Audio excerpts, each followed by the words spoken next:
Hello and welcome to Fergie's Gum. My name is Nathan and I'm joined all the way from Bulgaria. It's Mr. Paul Cropper. Here he is, ladies and gentlemen. Hello. Holiday version. Let's go.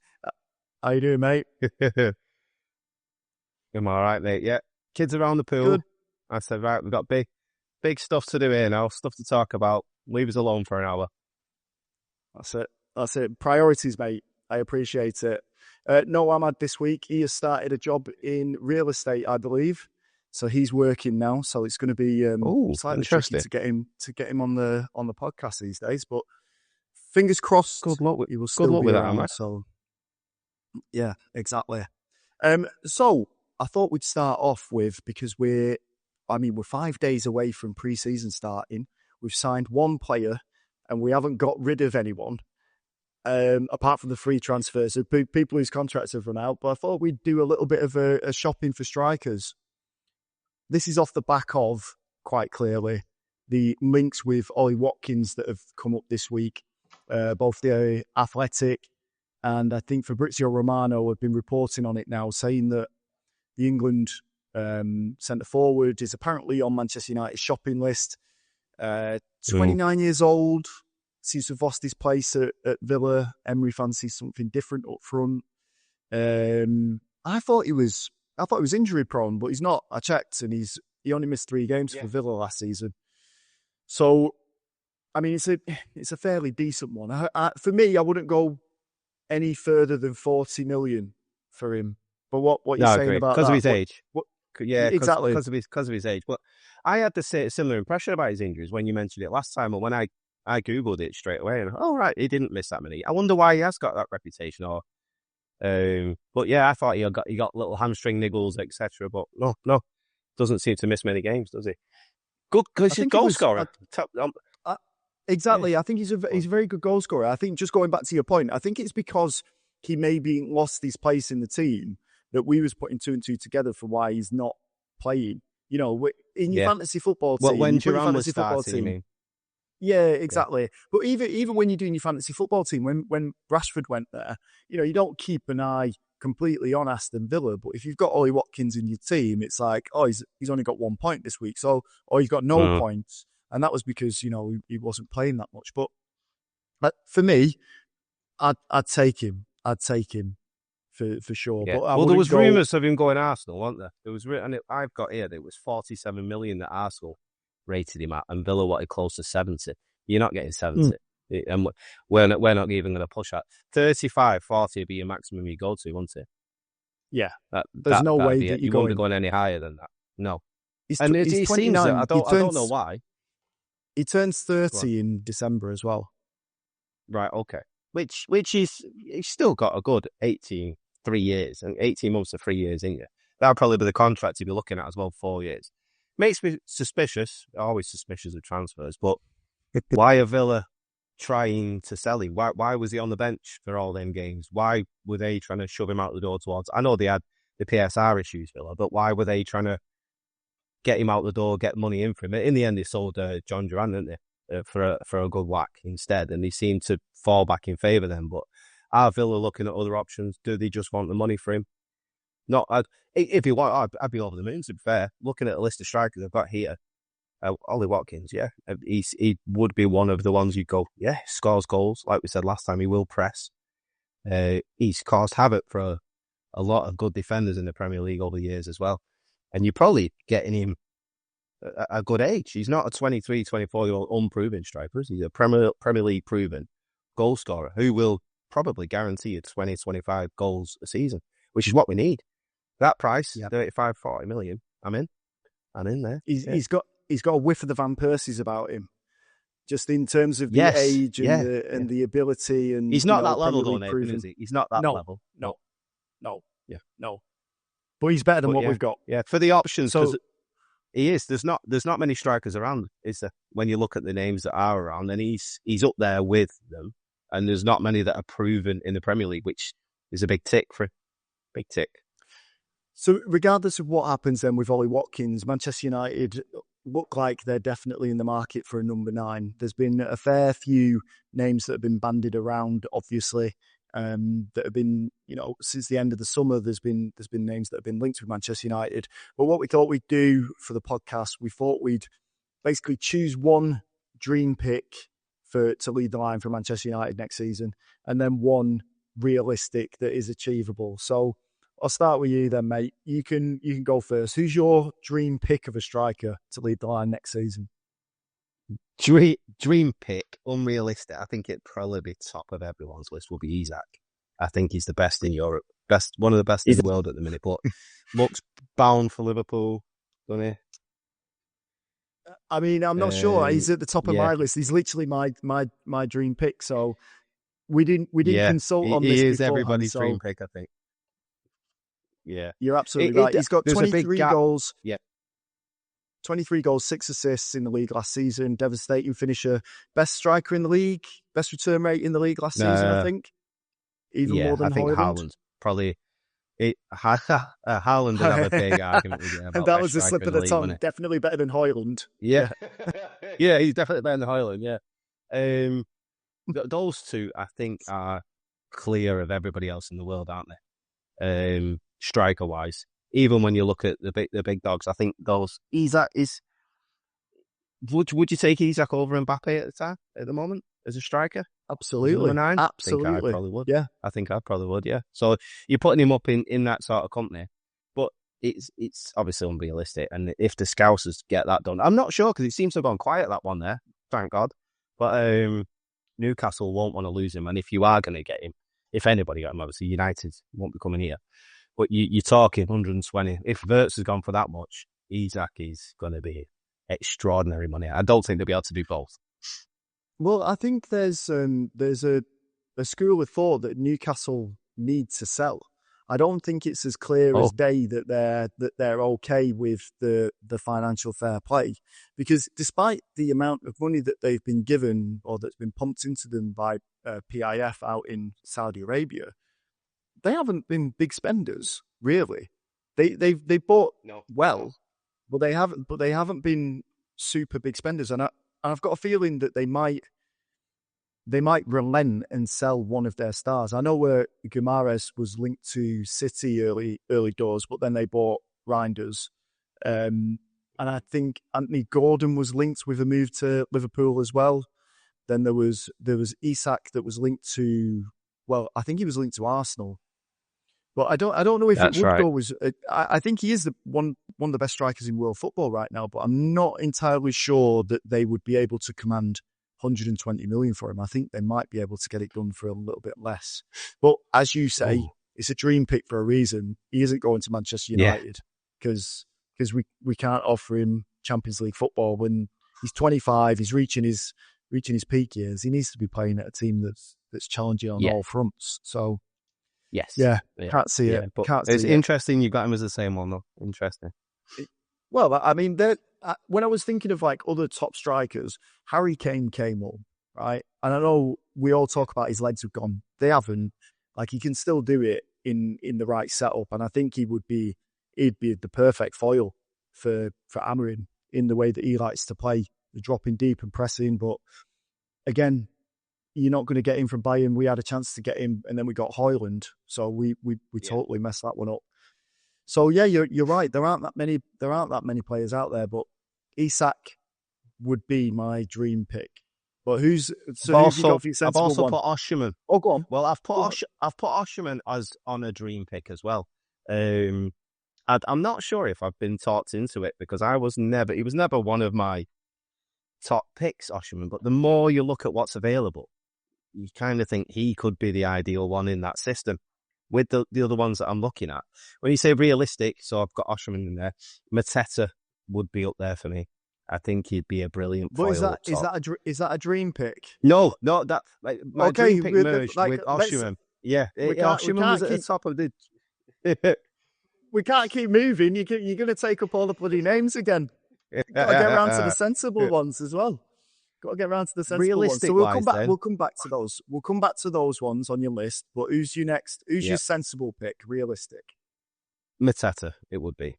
Mateta would be realistic. I just think with the size of him, with the work rate he's done and what he did to our defenders last year, and what he did to a lot of defenders, to be fair. Reminds me of Drogba, the way he plays, how aggressive he is. Wants every ball, fights for every ball. In that league, you need physicality, you need work rate. And he can score goals as well. I think when he first went to Palace, you kind of thought, is he just going to be another clumsy lad up top who can't score? But no, he's got that in his locker as well. Both feet, good in the air, hold up the ball. And it's his work rate. And like I said, that aggressiveness makes me think he could be perfect. And you probably, I think we mentioned it the other week, it's 30, 40 million. If Villa start saying they want close to 60, I'd look more at Mateta as well. I'm not sure. Yeah. How have you got how his age there, Mateta? I don't think he's He's past 28. 26, 27. Yeah, He's there you go. 28. He's Yeah, just turned 28. yeah, Definitely a decent shout. And I think one of the things, like, it's never nice to look at football teams that are falling on hard times. But if Palace get kicked out of Europe for their, yeah. the financial fair play of John Textor, who owns Lyon, who's just got them relegated to League 1. No, Ligue 2, not so he's got them relegated to there because they're 500 million euros in debt apparently. UEFA was supposed to make a decision on whether Crystal Palace could compete in the Europa League this season on Monday, but they delayed it for whatever reason because I think Lyon are arguing against their relegation. So until all of that is cleared up, we don't know what's going to happen. But if it was a case of they've lost their status in Europe, I can see Mateta and their other stars like Wharton, Mark Guay, like all these players. I can see them ending Eze's up another. like well, Eze's been linked with Arsenal. Arsenal. He was linked with Yeah, Spurs. yes. Spurs pulled out and said that they're moving on to other targets. So it looks like he might be going to Arsenal. So there might be a fire sale at Crystal Palace, and Mateta would definitely be one of the ones that I'd be pulling out of that wreckage. So Yes, yeah, at that price as well, Nathan. I think he just suits the league. I think, doesn't he? And if you're looking at forwards, he'd be one you wouldn't want to play against. If you're looking at him and you're a defender, you're thinking, I don't fancy that. And yeah, realistic, good price, good age. I mean, sold. I'm sold on it as well, but I have gone with a different person for my striker, Okay. and it's one that's been linked with us for about the past year, so it's not going to be a surprise, but it is a sensible option. It's Victor Gyökeres. Now, the reason why I've gone sensible with him is because you look at those first 6 games that Man United have got, right? It's a tough run in. The last thing that you want is Amorim having to get his point across to a brand new striker about how he needs them to play when they start the games. We've got pre-season, obviously. We've got the US tour. We've got a few games in, like, I think there's one in Norway and there's a couple back home. But in terms of hitting the ground running, that should be Gyökeres, right? Has to be. He knows Amorim's system. He knows how he wants to play. And I think even with sporting director saying, like, no, we're not selling him for anything less than 70 mil or whatever it was, I think that's going to be negotiated down. The closer that they get towards the end of the window, I think it'll be able to negotiate that down. I think you'll probably pick him up for 50 plus 5, 50 plus 10 maybe. And I think it'd be a good deal to do, just in terms of getting going straight away. Yeah, I did. My worry I know we've talked about it, is he doesn't know the league. I know he played at Coventry. A few Coventry fans at the time were saying this lad's going to be a big deal. And then my worry is that league, and I've seen a lot of his goals. His goal scoring record is very penalty heavy, which I didn't realise at the time either. Not a bad thing. You can take a penalty, but them goalkeepers in that league throw them in their own net, and that's my only worry. The other they do. If you look at his goals, he does work hard. Looks like he works hard. Like you say, knows the system. Looks fit as a butcher's dog. Technically, there are questions about him, I think, with his back to goal He will run the channels if that's what Amorim wants him to do. But so will Højlund. It doesn't mean, I don't think it's a work rate thing for Højlund. I think it's more of an ability wise, and that's my worry. The other worry with Gyökeres is nobody else seems interested. There's only us and Arsenal that are really linked with him. And if he was this next big striker coming through at that price as well, there'd be a lot more options for him. Better ones than coming to Old Trafford there. That's another worry. And as soon as you start thinking about, like we were talking about Mateta, everything seemed to be a bit more positive. There wasn't many worries about him because we know he's done it in this league. When you start to think about 2, 3, 4 worries about him, that's when I start to double think, question it. And I'm not sold on. I'm just not 100% convinced, and I think we can't risk another one. Who's to say that another striker, say like Højlund, etc., wouldn't go to that league and tear it up like he's done? And that's where I'm at with Gyökeres. And I think there's a lot of people thinking the same type of thing. Could be wrong, but it does look like his time is over there with Sporting, like you say, with the owner, who seems mental as well, doesn't it? Which owner isn't mental nowadays? But yeah, it looks like his time's up. He said he's not going to play there again. But has he backed himself into a corner there? How stubborn is the owner? Yeah. I think from what you read between the lines, he does look top of the list. Personally, I think there are better options at half the price. Yeah. No, I think you're probably right. I'm thinking more in terms of like sensible options for Amorim, in terms of, can they come in and understand his system straight away? Are they going to take a bedding in period? Like, he does have English league experience. Championship is, it's not an awful league. It's very competitive, and he did okay there at the Coventry. I think was he at Swansea as well? Did he play a few games at Swansea? Possibly, yeah. But yeah, you're right. Yeah, go. You're right. His goal scoring record. You're right. He last season, and this is a stat for all the Anoraks out there, he scored 19 penalties in the Portuguese league, which is the joint record with Yardell from 2001-2002. Mario Yardell, blast from the past. Bolton Classic. Remember, he was at Bolton Wanderers, weren't he, for a little bit? Yeah, Yardell. Yeah. They all went there for a few quid, didn't they? It's stat padding, isn't it? The penalties. It just makes me worry. It really does. Because I think it was something like, was it 50 odd goals, 40 odd, 49 goals or something in 49 games, something daft like that. But if a third of them are penalties.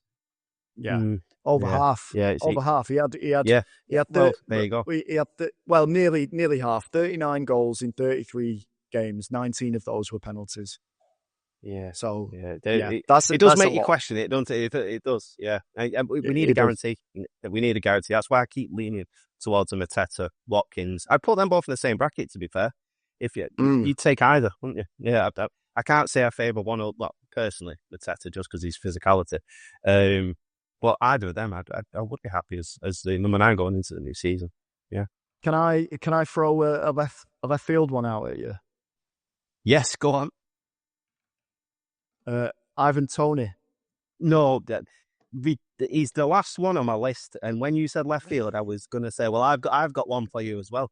Ivan Toney. Yeah, exactly. He's on that list for me. And go on, give me your point of view why. I just think he's Prem proven, and he knows what he's doing, and he does. He's another one that scores a lot of penalties, but he went to Al Ali. I think he played at last season. 23 goals in 30 games. He's still getting selected for the England team, so there's still something about him, and he's one of those big lads that you just don't want to play against. He knows where the goal is. He's strong. He does all of the running that you need from an Amorim striker. And I think he's a little bit, he's got a little bit more nous to him. So he's a little bit more intelligent when it comes to when to wrestle with the defenders, when to kind of drop the shoulder and move past them. He's a decent shout for me. And the reason, the one big reason, and there's a report here that's saying that United have submitted an offer for him. So take that with a pinch of salt. But when you look at his characteristics and his personality, and you look at the fact that how many players are leaving Saudi to get out of there Yes. right now. Like, he's got to be one of them. I know Ronaldo signed like absolutely horrific amount of money to stay at Al Nassr, which is just, Mm. he's got part ownership of the club, but they did Yeah. everything apart from, He's in his own world, Ronaldo, isn't he? He's in his own. yeah, It's a different. exactly. Yeah. Yeah. But all of these players that are coming back from the Saudi league, even Damari Gray, he's Yeah. he's moving Yeah. back to. Is he moving back to the Prem, or is he going back to Birmingham? Birmingham. He's gone back to Birmingham where he started, I believe. Yeah. Damari Gray. I mean, they're on the Scored update. some belting goals at Old Trafford himself. He did. They've got Birmingham are up and coming again. They've got that Tom Brady consortium That's right. Ownership. that for the ownership, and they got promoted. And I think they had a couple of United boys last season. I'll have to ask my mate Pete who was there. I'm sure he told me that there was. He mentioned that there was a couple of lads that were doing really well down in League One. But yeah, you look at that. You look at Damari Gray's going, I'd rather play in the Championship. And then you look at Saudi and those players that are still there, and the fact that they've struggled to sign someone. They've gone from Bruno to like can't even get Teo Hernandez across the line from AC Milan. Do you know what I mean? This is what we're talking about now. So Tony's probably looking at that and going, I fancy it.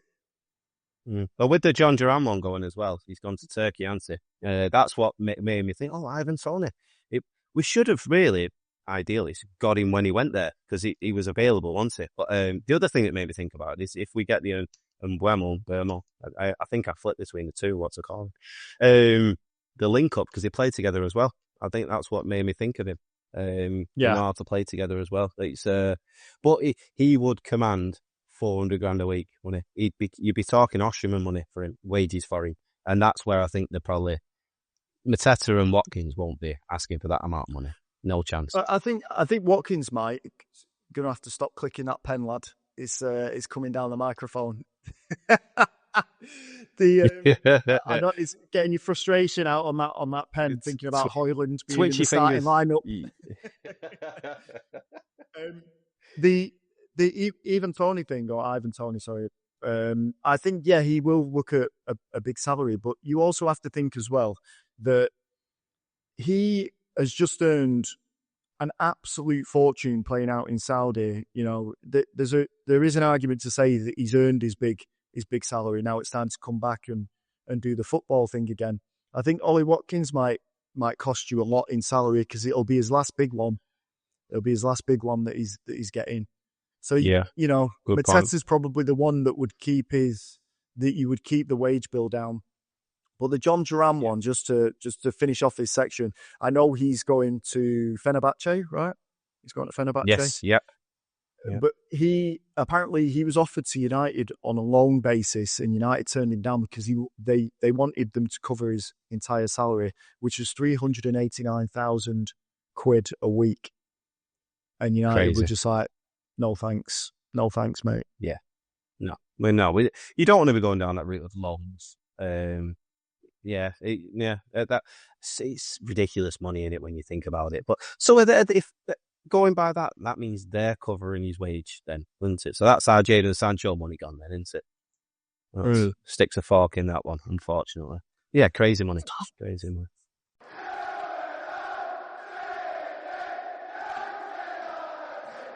Come on, then. Let's do your jingle, mate.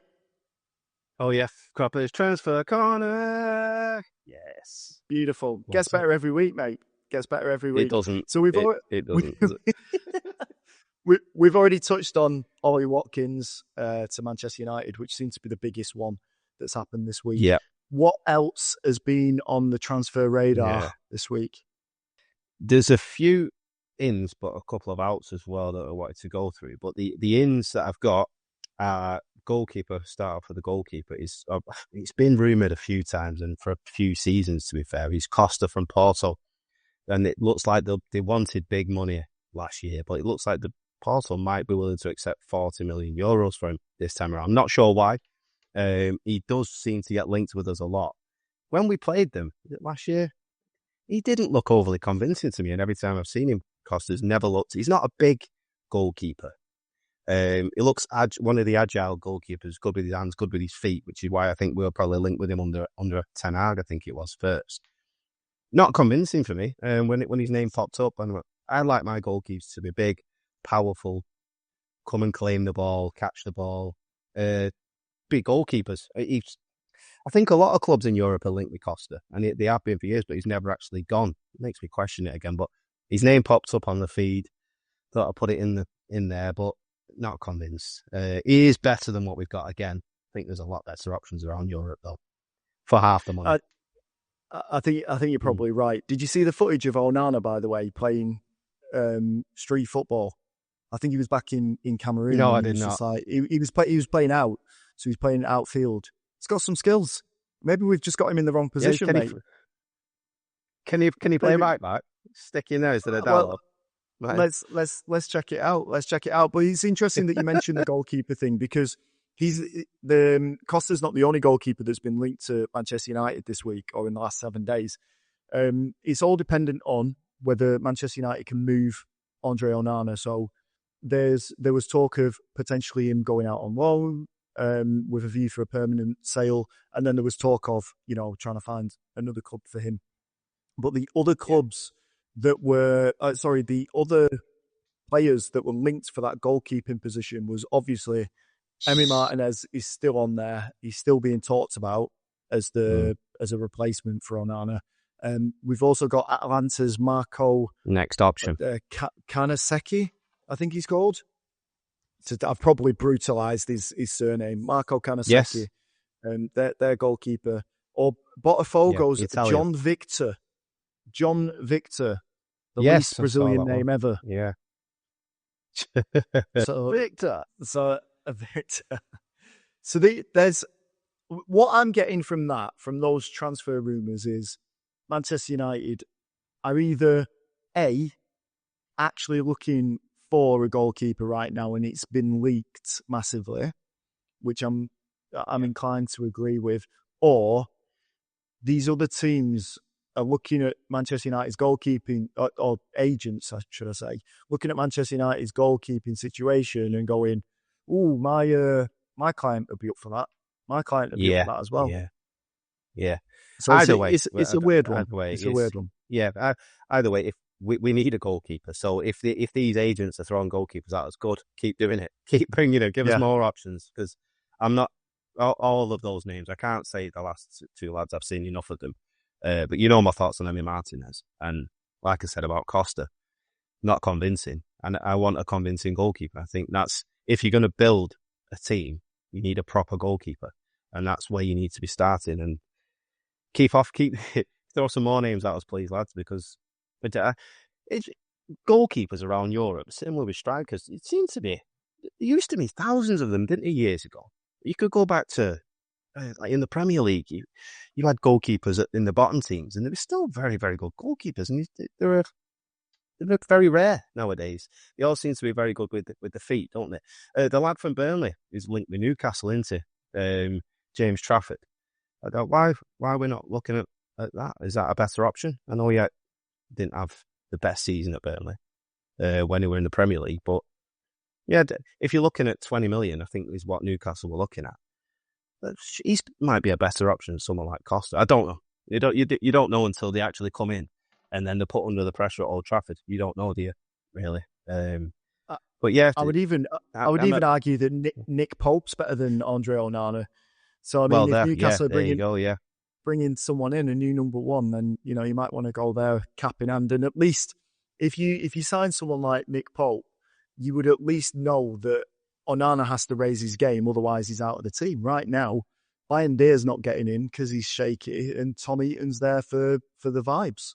So it's not a he's never gonna shift him.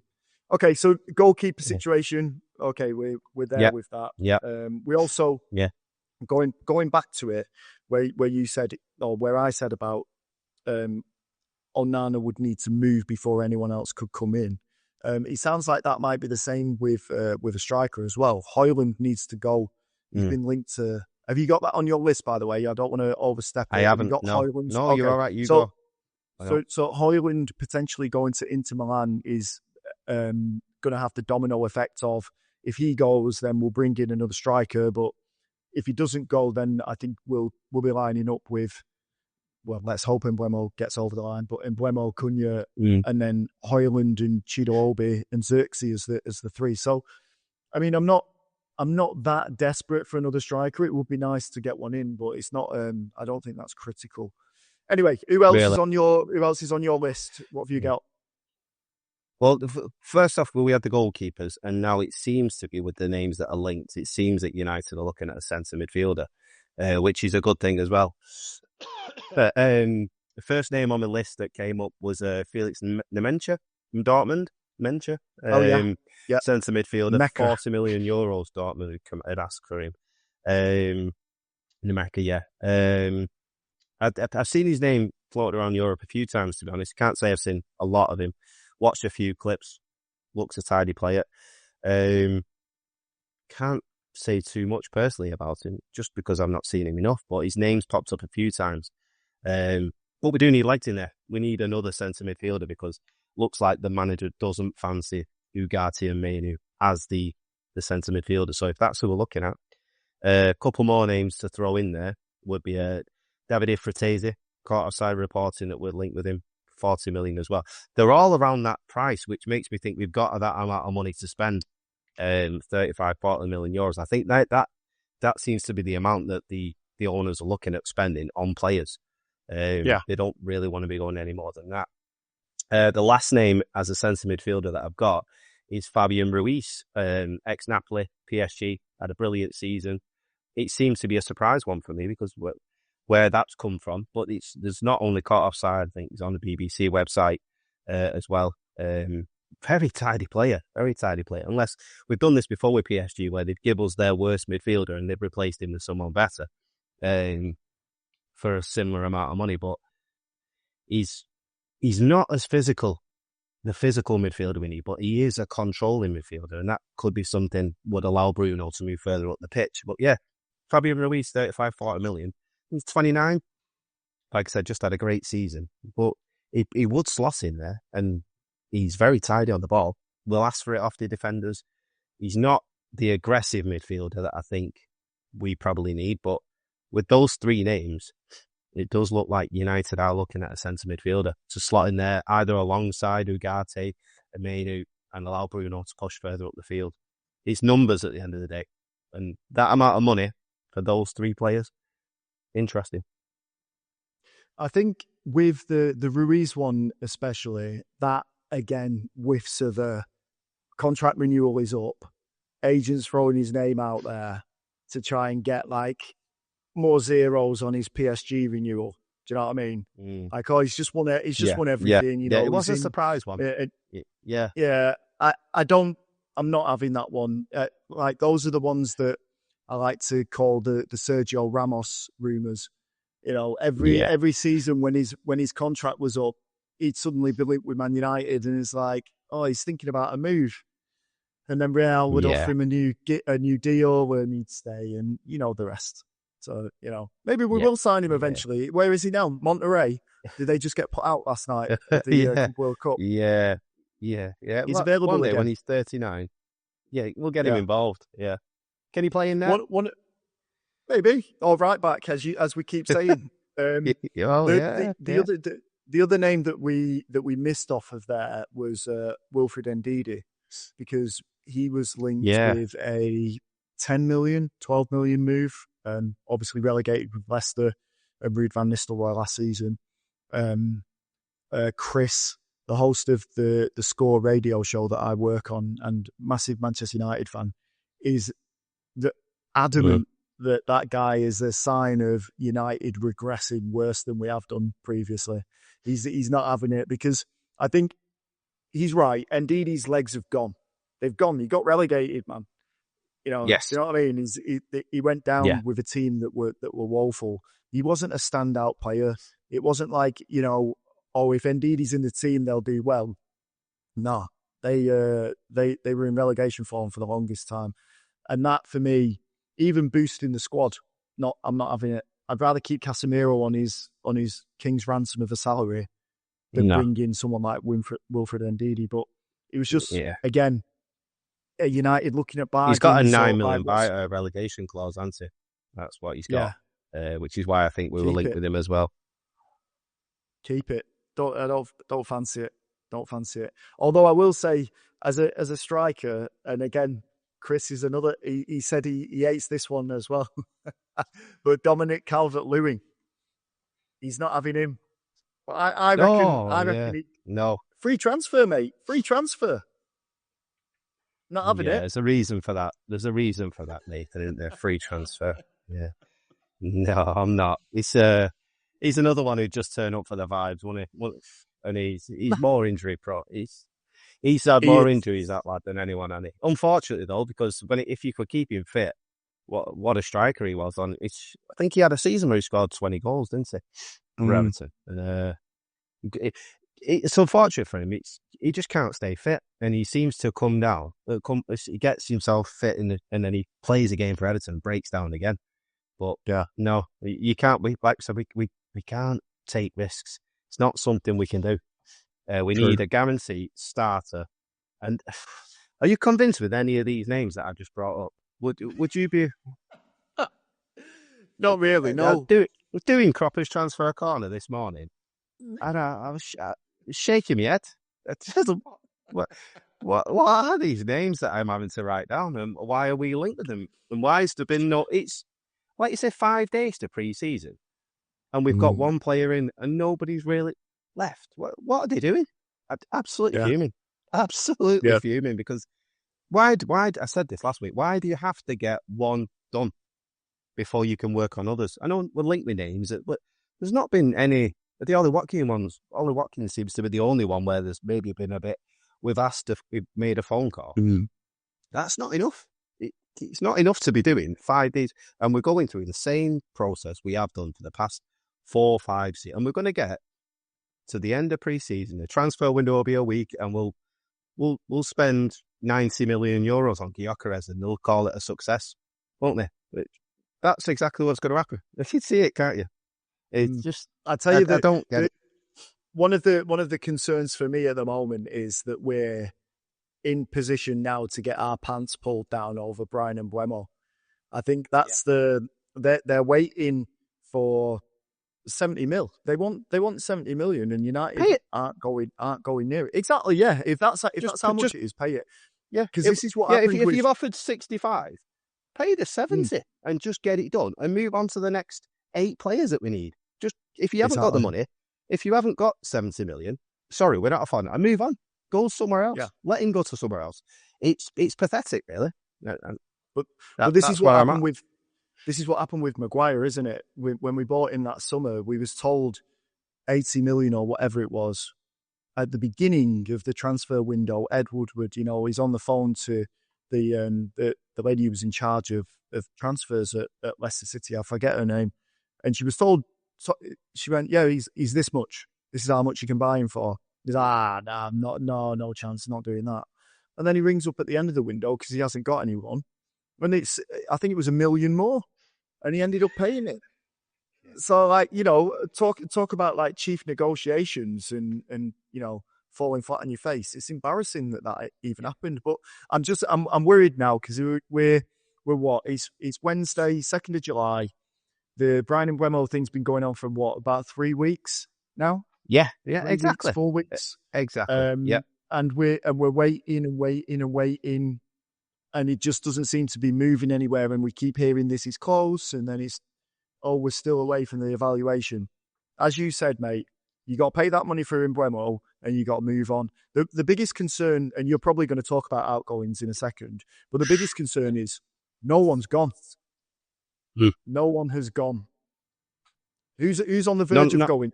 Have you got some transfers out there? Well, the biggest one I've got this morning that's quite heavily linked is Rashford to Bayern. I know Bayern have just had a bid rejected from Liverpool for Luis Diaz, so they're on the lookout for a winger. And Rashford to Bayern seems to be on their list as an option, but Bayern Munich aren't going to pay you 45, 50 million for him and then pay his wages on top. That's not just how that club runs. Surprises me that they're actually linked with him, to be honest with you, the way that they do business, Bayern, because I think they're one of the best well-run clubs in Europe. But it's on a few different websites, Rashford to Bayern, so they must be there. There or thereabouts. Since they've had the Luis Diaz one, apparently Liverpool has said he's not for sale. I thought he'd probably end up in Spain, Luis Diaz. Good player. But yeah, if they're looking at wingers, Rashford seems to be on the list for Bayern. But yeah, it But would surprise me if he ended up there. he was talking to those Spanish YouTubers about playing down the middle, wasn't he? You know, he doesn't have to be competing with Nico Williams. He can play down the middle and play as a striker with Lewandowski at Barca. So you know, it depends what he's actually after. I think it's been made clear that Rashford wants to join a club that's outside of the Premier League because he wants to try his hand somewhere else. So, you know, fine, let's sort that out. But I think whatever you do or whatever he does, and United are responsible for this anyway, they gave him a salary that he's going to find very difficult to come down from. So they gave Yes. him a price, a number that's insane. And he'll be looking around and going, I want to get close to that. And he's probably never going to get close to it because it was No, an inflated price. So it's not let's even see just what close to it, happens. Nathan. He's never going to get half of it. That's where the problem. Yeah, Same as Jadon Sancho. These clubs around Europe are not going to pay him $350 a week. They just won't do it because they're not I could idiots. see, I could see Rashford going to Bayern though. I can see it, but Can you? Right. I think he's gonna hold out for as long as possible until Barcelona say no. I think Mm. that's what's going to happen. So he's going to wait, and I think he said he's open to a swap deal, but then that just leaves United in the brown stuff because they want to get money for him. They don't want to Yeah. just like because then you can spread it. You know, it goes on the books as like pure profit. Mm. They don't just want to do a swap deal because he just doesn't make any sense. So Mm. anyway, That made there's your me think. Marcus Rashford news. Yeah, that made me think about, is that the reason why there's been no other movement on transfers? Because there has been no movement on outgoings. Probably the reason. But yeah, it feels like we're getting a bit desperate again now. Mm. The manager must be raging. Must be raging. I think that's it for the Crappers Transfer Corner. I've got no more disappointments, I've to be got fair, when I've you're got a looking couple. around. Okay, yeah, I've got a throw 'em in. couple on outgoings anyway. So Sancho's linked with Juventus. Apparently they've ramped up their talks with him. I think his salary was a stumbling block, but I think it was reported that speaking to his representatives, there might be a way to fix that. And I think one of those financial solutions is for Manchester United to make up part of the salary. So I mean, it's ridiculous. It's ridiculous that they'll still have to pay for him. You know? Do you know that? Do you remember Jim Ratcliffe said there's 80 million, I think it is, that we've got to pay in transfers for players that we've already got this summer. Yeah, So, yeah, do you know what I mean? It yeah. It's outrageous, honestly, isn't it? it's a terrible situation to be in. But Ed Woodward, Sancho where's it? Where's Ed Woodward now? Where is he? I sat on a beach. having Don't give I it. sat on the beach having Yeah, a great time. He's probably no out care by in the your world pool, about. mate. If I seen that lad, tell you. Can you Just push 2 foot a him man round straight the in. pool? Yeah. But I think so. Sancho's one that's going to be moving on.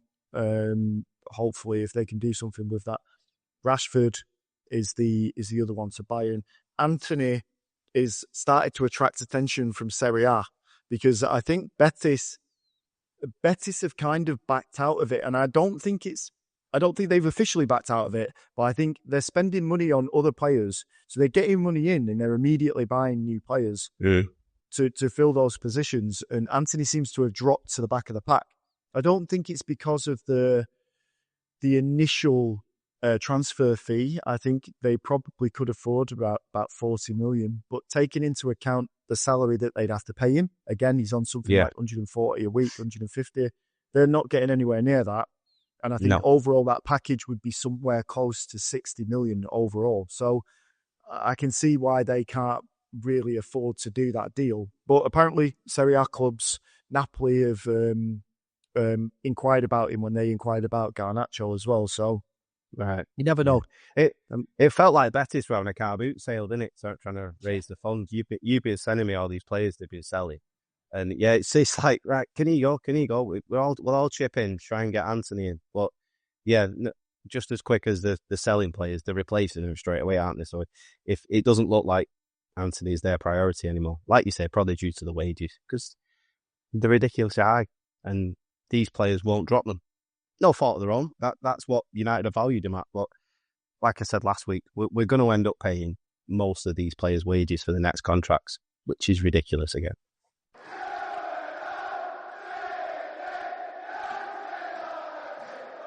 Well, let's wrap up with some newsy bits, some Manchester United newsy bits that isn't purely transfer related, because they seem to do that all the bloody time.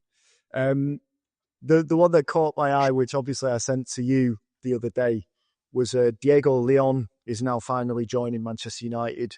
He officially signs his contract, I think, today. I think Right, he okay. signs up. So I think he arrives today. He flew out last night.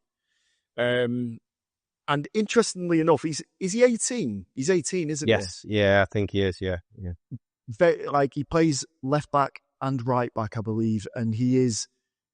I said this a long time ago on a podcast, but he's got that kind of build of a Wayne Rooney. So even though he's Yeah. like 18, he's built like a can of spam. So he's not going to be knocked over easily. Do you know what I mean? He's Yeah, all yeah. muscle. Fake legs And on him, hasn't exactly, and he's not afraid to get into it. And one thing that he did mention, he was interviewed before he came over, before he boarded his plane, was he said everyone thinks I'll go out on loan, but I don't have that mentality. I'm going to kill it in pre-season, and in 1 or 2 games, I'll be playing with them. Now that, for me, is the mentality of any Manchester United player that is coming into this club. You need to make, and any player that's at the club now, you need to be of that mindset that, no, you're having that place and you will he? fight tooth and nail to get into it. And I would love to see him playing for United and getting into that first team. Him and Paddy Dorgu fighting for that left back position. I think that Yeah. could be interesting, mate.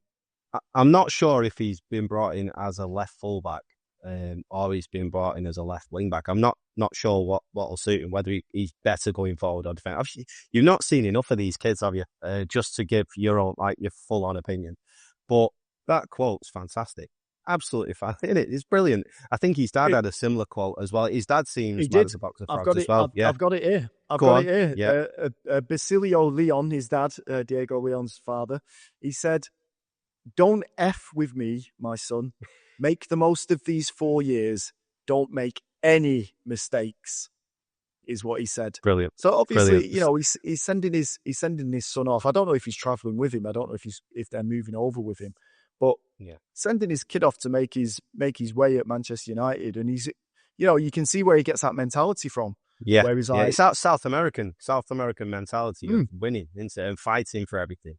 And do you know yeah, what, you can picture him going through everyone in pre-season, can't you? Just absolutely yeah, clattering everyone. These soft lads that we've got in that squad, you can just see him lumping them all. I don't know why, but with a quote like that from him and his dad, and you think, brilliant. I hope he does. I hope he goes in that pre-season and just lumps everyone. Says, right, I'm here now. You're not having this position off me, and I'm going to show you what I can do. Even if he yeah.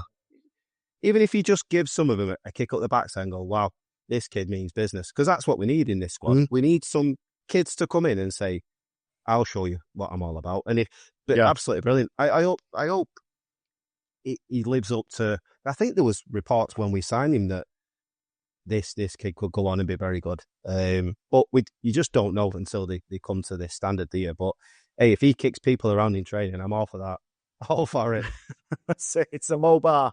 It's a low bar, but we'll take it. Just get Yeah, stuck in, lad. yeah. Just get Hey, stuck in. do you know But what? no, Go on. Sorry, I was just going to say, with this squad, if you put a load of kids in there and they just fought for every ball, I wouldn't care if we finished 10th again, 15th.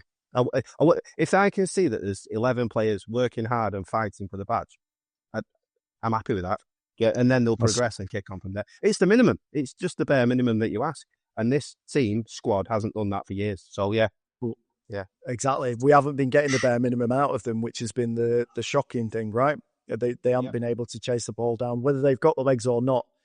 I think a signing like Diego Leon and obviously Dorgu, the only two signings that we've made in Amarim's brain, which is still seems shocking because we're 5 days away from pre-season, but they both bring that athletic floor up because they are strong. They are like they can get up and down the pitch, which is basically what you need. So yeah, it's good that we're bringing players in like that. In around away from the Diego Leon thing, we've also got another young lad that has been well touted for greatness. I think he signed a Nike deal when he was 11 years old. JJ Gabriel. Yeah, Kid Messi. He's just signed a new contract at United, and brilliantly, he's been given the number 95 squad shirt. So he's been given I saw that. He's been given a squad shirt. So I don't know. Is that suggesting that he's going to be part of pre-season tour? Is he going to be on it? Have you seen any? Have you seen any of him, Nathan? Yeah. Have you watched him play? Yeah, I have as well. He's got a. I know it's a big shout. They're tipping him to be the next Lamal, aren't they? I've probably seen him 5 or 6 times, and he is that type of player, creative player, who gets kicked, gets up, asks for the ball again, and he's very, very confident, both feet. And what I've noticed about him is no matter how long he's on the pitch, he always gets a chance. He always gets the ball, turns and goes. He's an old school United, not an old school United winger, because he does like to play off the left and come in. They bumped him up, didn't they? From the under 16s to under 21s. And I think he scored 2 on his debut. And that's what I've noticed about him every time. He's confident, wants the ball, doesn't mind getting kicked, and will keep asking for it. And he's obviously got the frame of a 14-year-old, but to be fair, I've seen a bit of him, obviously on his socials, like doing the training. 14-year-olds aren't built like when we were 14. Tell you that now. No, but he's working hard in the off season. Obviously, United think big of him. There's another lad we've just signed to get as well to another contract, Jaden Ngwashi. Is that how you say his name? Yeah, centre half. These lads, that it seems to be Wilcox's baby. All this what he's building, bringing these lads in, and I think he could be the crown in the jewel in the crown. We say it that way. Jewel in the crown. Jewel in the crown. I love that. He seems to be the one that they're pinning the hopes on in the next 4 or 5 years. But from what you read around the club, they were desperate to get him signed onto that contract because I think the rest of Europe were looking at him as well. Whether he's signed with United because he sees a path to the first team easier than the rest of Europe, or I'm not sure, but yeah, he could have a very big future. That kid, very big future. Well, I think what you said about Wilcox and taking charge of this, I think you're absolutely right with the way that they want to nurture these players that are coming through, and not just the ones that are currently at the club, but going to Arsenal and taking Chido Obi and Aiden Heaven. They want to. What he wants to do is, or what Manchester United want to do is create pathways for the first team. And I think when you look at the quotes after the deals have been signed, either leaked into the press or from the players themselves, players like Heaven and Chido Obi, there's always been this. They presented a pathway to the first team. So I'm sure they've done that with JJ Gabriel. When that comes up, who knows? It could be during pre-season. It might be 2 years from now, 3 years from now. They'll have to let him develop. But as the old saying goes, if you're good enough, you're old enough. So it might be we might see some. Well, if you look at Heaven game time. When he came into the team, I don't think he looked out of place. He looked one of the better defenders when he came in. Chido Obi looks a bit. I don't know if nervous is the word. But it looks like he needs to run of games. But he's going to be a give star. The kid a go. He's going to be a star. Yeah. He's got that physicality about him on it. And this is another thing when going back to the strikers, where if you buy another one 23, 24, it puts a dampener on his career, his progression. But the is it Ngwashi? Is that how you'd say it? Ngwashi, Jaden Ngwashi. I don't know. Just say it how you want, mate. Well, I'm going with that. But he's 16-year-old, another centre half. It was eligible for Italy. Played what I think it was one game for Italy under 16s, and now he's playing in the England under 18s. And the reports I was reading this morning were glowing references again, and the rest of Europe wanted to get him. That's why United are desperate. I think there's a rule in there where if you've not signed a professional contract, is it 16 you can sign your pro contract, etc. Yeah, Something like yeah. that. Until then, you're kind of like a free agent. But like I said, there's Kone as well that we've got in there, and you look at that youth team. Now, I like to watch a youth team. To be fair, I think it's just one of the things I like to do and see the progression of the ones that come through. And there's probably only 10% that ever come through to the first team, but that's what United are all about. The kids, the youth team. Yeah, It's been so many yeah. years, hasn't it, that we've always had an academy player in the first team squad. And Since the that's what we need 60s, to isn't keep. it? 50s, I think it. 60s, I I think think it's it been. is. It not a lot for that. Is it Might even be 70, 80 further than years? that. We should know that, to be fair, shouldn't Yeah, we? should. But if we keep doing this and progressing, and say you get 3 or 4 first team starters, that's a success. And Hmm. this could be, if you look at these players and they do come to the likes of Kone, Chido Obi, then you've got JJ, the kid Messi, then you've got Aiden Heaven, you've got a couple of centre halves. You're then talking that could be the new class, aren't you? That could be Yeah, Wilcox's class. That could be his legacy at United. And I think yeah, that's his idea, is to go around Europe. Well, obviously, they would have sat down with Barada and the owners and said, this is the way to go to the Southampton model, the yeah. Brighton model. This is how you do it. And with the power that United have got, we seem to be able to go around Europe and say to the kids, look, this is what we're going to do. And in 5 years' time, we could be looking back going, wow, remember when we said that? This is where we are now. And they could all go on to be, it's a big shout. They could all go on to be 80, £100 million players then that you've got in for pennies.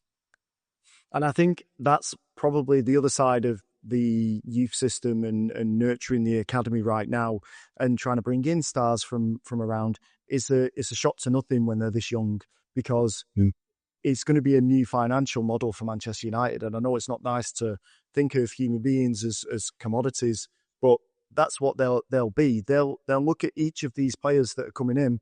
They'll look at an Aiden Heaven and go, if it doesn't work out with him, that's pure profit of 30 mil. Do you know what I mean?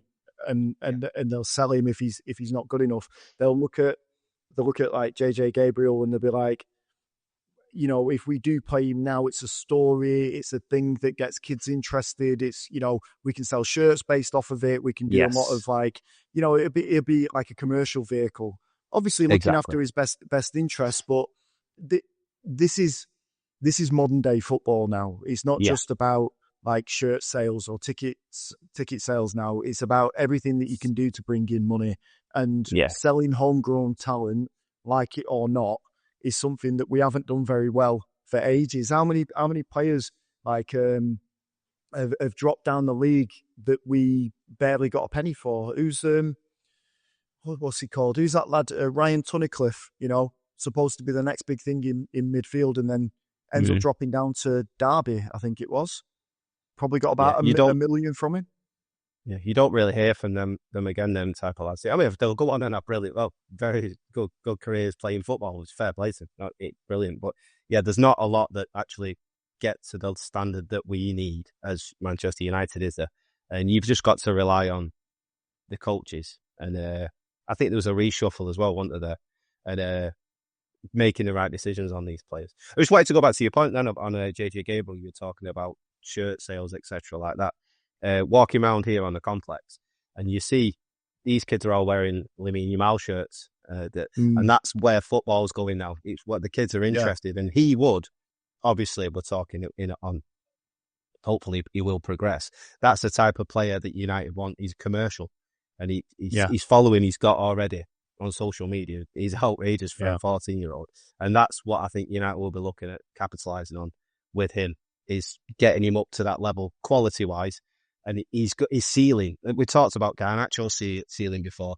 This kid's ceiling is sky high, sky high. Mm, Yeah, mm. yeah. Okay. Well, I think that's probably about enough for the podcast today. I'm going to let you get back to your holiday. I'm going Thank to you very get much, ready sir. to go. I'm going to get ready to go into the office as I scoot down the road late as I usually am. But it's been good. Thanks for taking an hour or so to break off and Don't you do worry, the mate. podcast. Massively appreciate it. Been the most And peaceful hour I've had all week, this, pal. oh, there we go. We'll do another one tomorrow, mate. We'll do another one. We'll do shopping for midfielders instead. But no, it's good, and we'll be. You're back on Wednesday, right? You're back home. Yeah, I'll be in back for Wednesday. Sunnybury? Yeah, we'll do another one. Hopefully, some Okay. movement because this club are doing my head in. Yeah, of course. If there is any movements, then we'll usually post it out onto our social channels, which is Fergie's Gum Pod across Instagram, TikTok, or YouTube Shorts. I think we usually have stuff on there. And do sign up to the newsletter, which is Fergie's Gum Pod at Substack, which is where we usually round up the week's news and things that we don't fit on the podcast. They usually go there. So have a look at that as well. So anyway, thank you very much for listening. Thank you to Paul for coming on to the podcast, and we will speak to you again next week.